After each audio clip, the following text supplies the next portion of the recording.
Hey, I wanted to discuss about Copilot guidance, some guidance that can help you. So I think the most important thing is to learn how to prompt. That's definitely the skill that is the most important and the most difficult to acquire. For this example, you can see that if you're too vague, you might have bad results.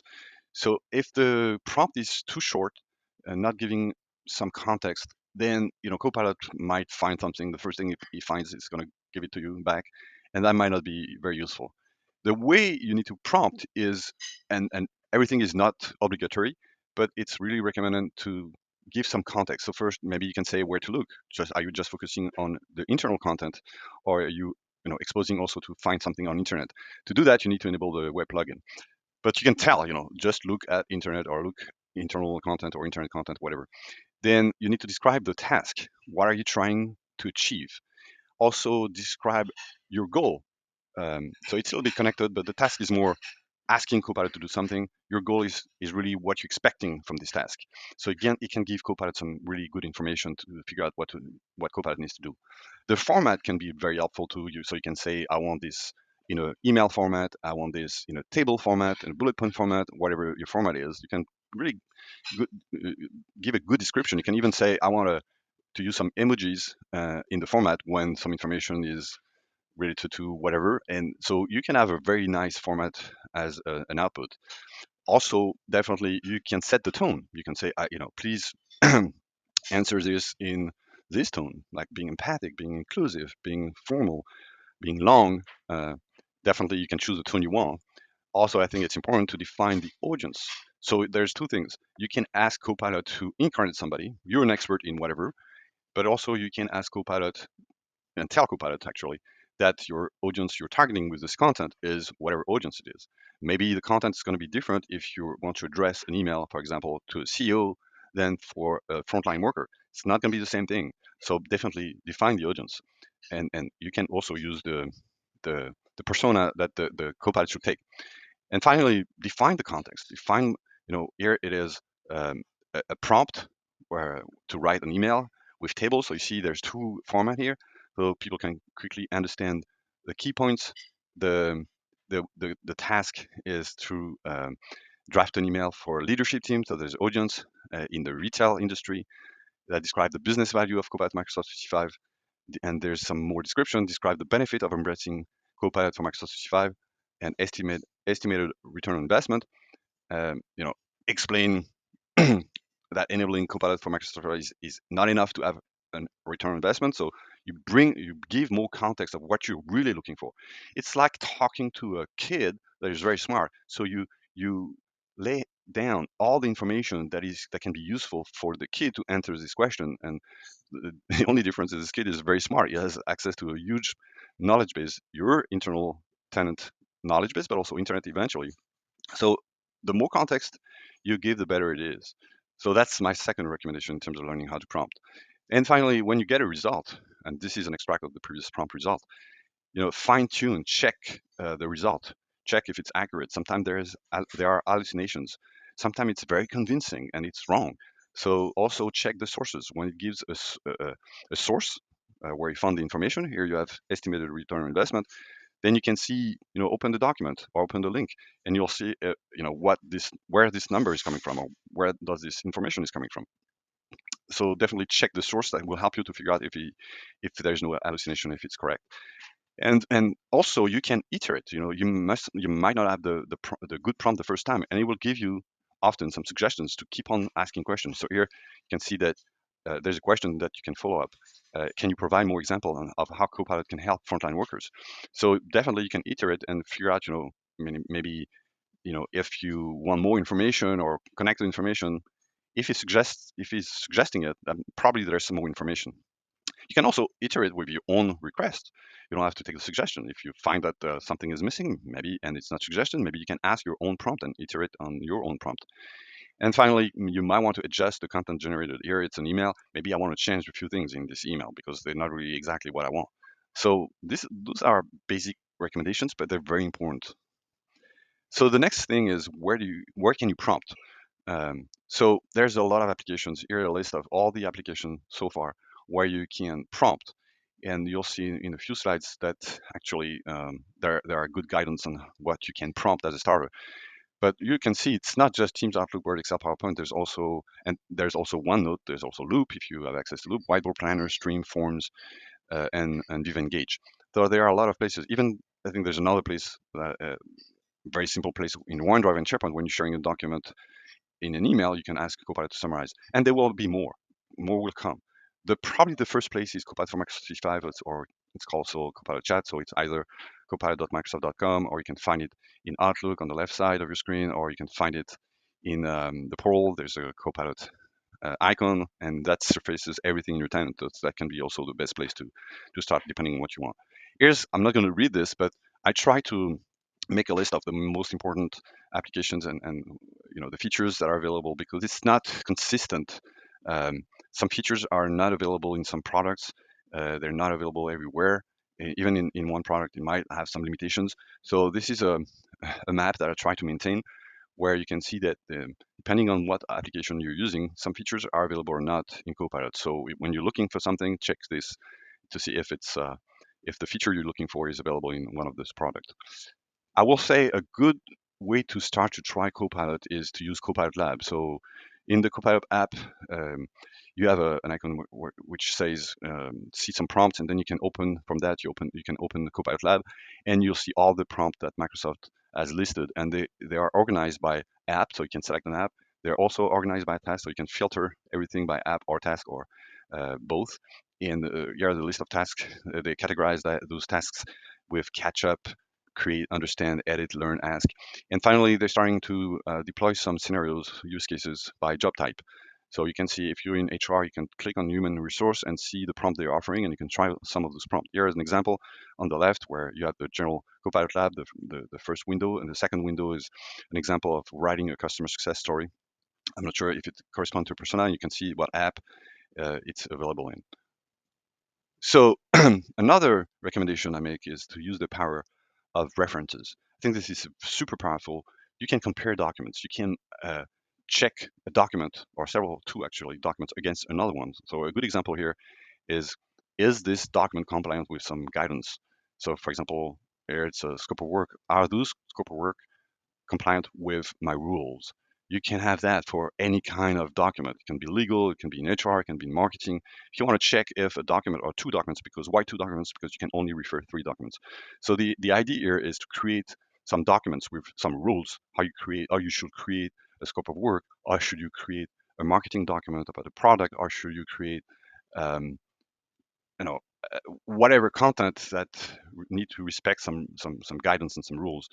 And definitely people who are managing quality should start to develop those rules and check the content against this rule. It can also be, for example, checking or asking Copilot to generate meeting minutes against a document. And in the document, you can describe, this is what I'm expecting from meeting minutes. This is a structure. So using references is very powerful. The benefit of it is you don't have to type your rule in the prompt that can be long. So you create in a document and you reference this document. That's why using the references is very powerful. And you'll see the result is just impressive. Another example here is to compare two um, documents, two resumes against a job description. That's another way to apply the references. You can also use references, obviously, to compile two documents. There's so many ways you can leverage references. It's in Word. I ask Copilot to compare two candidates' resume against a job description and explain who has the strongest profile for the job. And you can, asking Copilot how it came to the answer is also very important, not just the result. So you can better understand if the pattern used to rank those people is corresponding with what you want. The power of conversation is also something very important. You can use Copilot a little bit like a bot. So, for example, here I asked Copilot to help me learn about Copilot for Microsoft 365, and I give some context. And I said, "Give me a tip. Give me a tip, uh, one at a time." I misspelled one, but you can definitely give the process, the context, and the process how to have this conversation with Copilot. You can say, just ask me one question after, and give me, and then process the answer, or you can, tailor to the conversation pattern the way you want. With a lot of context here, I don't have a lot of context, but you can see here it starts to give me some information. And then it asks me, would you like to know how to activate Copilot? So that's the first tip. So that can be also very beneficial to learn something about something. uh, about a topic. So here the topic is to learn about Copilot for Microsoft 365, but it could be learn about uh, uh, I don't know, HR handbook, for example. You can ask something with a reference here. You can say, help me learn the HR handbook, but I don't want to read everything. Just give me some tip, and maybe focusing on some one tip at the time, on some topic, on the PTOs or whatever it is. So I think what's very important is also to understand a few things about generative AI and especially Copilot. So be aware that Copilot may experience hallucinations, and it can be very convincing. You can so my take on that is if you're not an expert in the field you're prompting, you probably want to be very vigilant with the result because then you won't be able to analyze if the result is correct. So be very vigilant, and also be vigilant when you're asking. Even if you're an expert, you should read the result. So always fact check the results. Also, Copilot may struggle with long documents. I would say it's around 20 page or 20,000 words. Um, and so one way to handle that is to minimize the size of your document. I know it's not easy. I hope it will be better in the future. Maybe when Copilot implements GPT-4o, it might be able to handle larger documents. But so far, when you have a very long document and you ask Copilot to summarize it, can do a good job for the beginning of the document, might not do a good job for all the documents. So be aware of that. Copilot may also struggle with duplicates, so that's also very important not to duplicate your documents in your environment. I know that we do that very often, especially in OneDrive, to avoid to reference documents.